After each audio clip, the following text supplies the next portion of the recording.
Okay, good morning class. Today we're going to talk about, or I'm going to go over some of the worksheets, the DC combination DC circuits worksheets that I put up on our Learning Hub. The first one is, I hope, probably the first one that I posted up there. It's got 3 resistors connected up in a combination format to a source voltage. All right, you got load 1 and load 2, which are in series with each other. Load 3 is in parallel with the series connected load 1 and load 2. If I wanted to simplify this drawing out, as your learning tasks talk about doing, okay, I could redraw it in this format here so that we end up with 2 resistors in parallel with each other. This one being the sum of loads 1 plus 2. And this one here being load 3 still. Okay?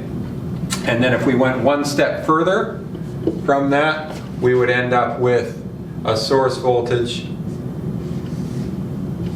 connected up to an R total. All right? So if I applied some values to these, let me just quickly glance at your worksheet at what they give you on one of the first questions. They give you voltages at load 1 and load 2. So I'm just going to give some arbitrary values here. I'm going to say this is 80 volts, so that'd be V1.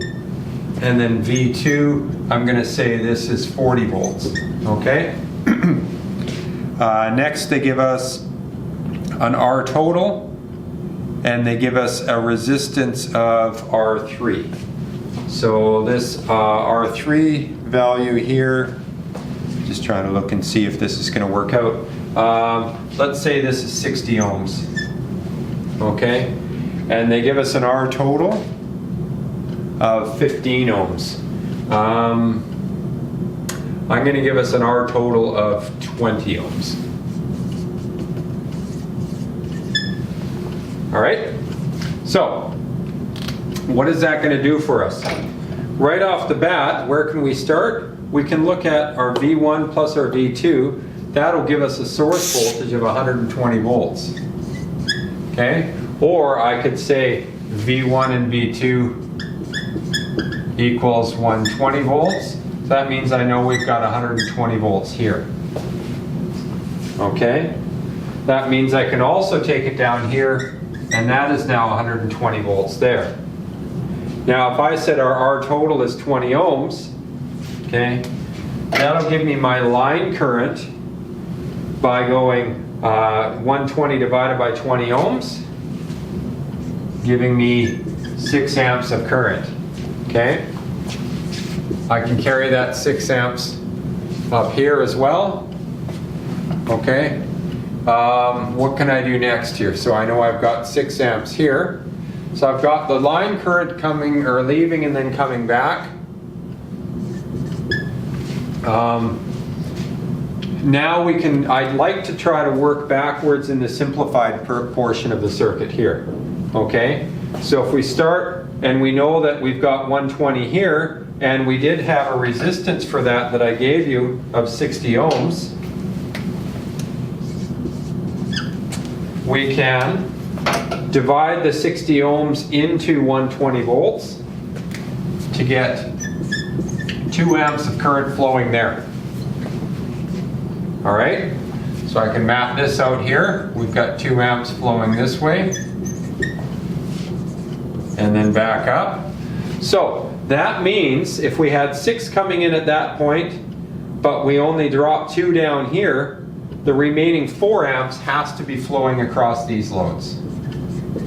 Okay, we could have also done that there.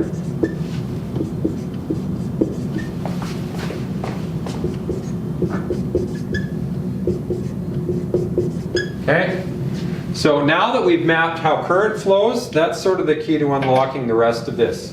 Okay, so we can focus on solving for R1 and R2. All right. Based on the fact that we've got 4 amps of current flowing there, we've got V2 of 40 volts, so 40 divided by 4 will give me a load 2 value here of 10 ohms, okay? And 80 divided by 4 will give me a load 1 value of, 80 divided by 4 is going to be 20 ohms. Okay? So 20 plus the 10 will give us an R total here of 30. If we went 1 over 60 plus 1 over 30, that should hopefully come out to 20 ohms. I can't see why it wouldn't. Okay? And that pretty much solves everything other than the fact that we could then take our individual voltage drops. We know this guy down here is 120 volts. Okay? We could take our voltage drops, multiply it by the current at each of them to get our power and be able to solve that sheet. Okay? So that was the first worksheet on the combination DC circuits. This has 3 loads connect up in this way. I will do the next one right now.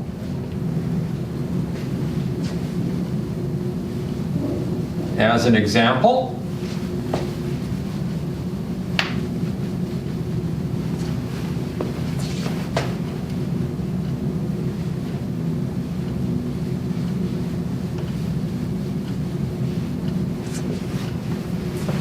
So the next set of sheets I have actually incorporates 4 resistors.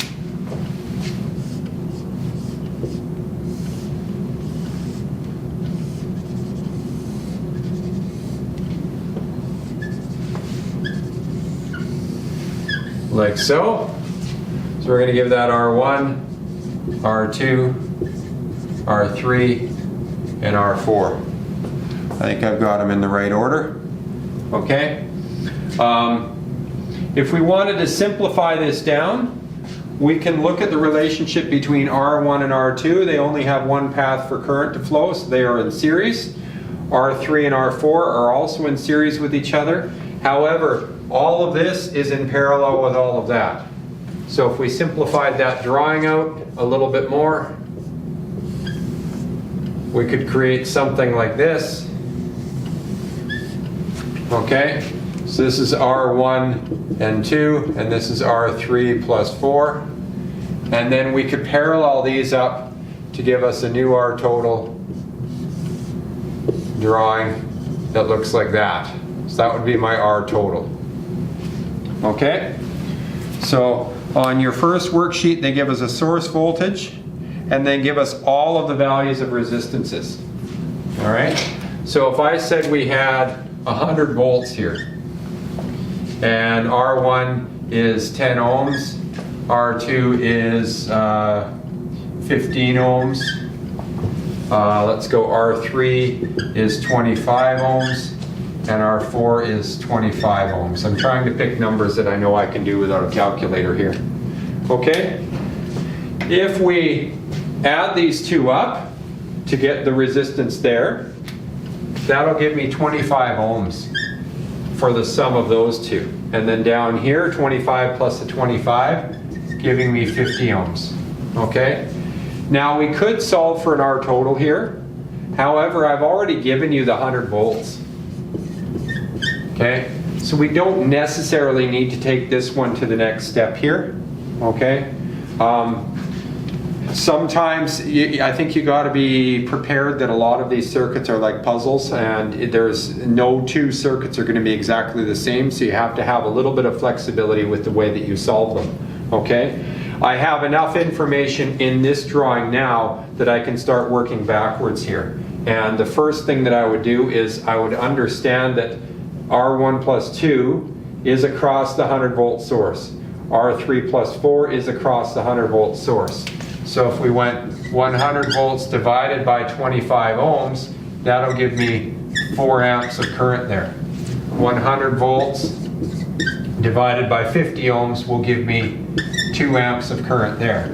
I can bring that current back here now. That was 4 amps. And this is 2 amps.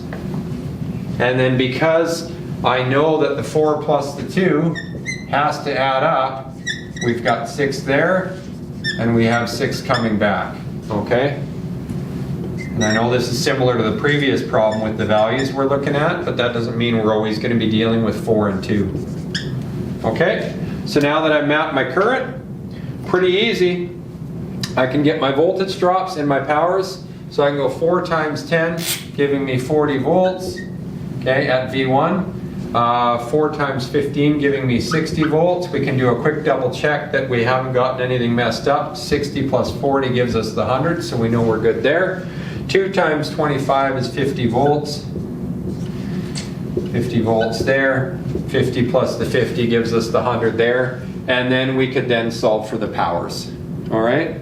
So you have to be prepared to break the circuit down and then work backwards this way as much as you can, inputting information where you've solved it the whole way through. I really, really honestly stress that you guys have lots of extra work, spare blank paper or work paper, to be able to simplify the circuits down in a process. You're not always going to be able to just pick it apart on its own as it stands. Sometimes it's best to definitely simplify it back down. Okay, so I'm going to stop this session with those two, and then I'll make another one shortly here. Okay, see you next time.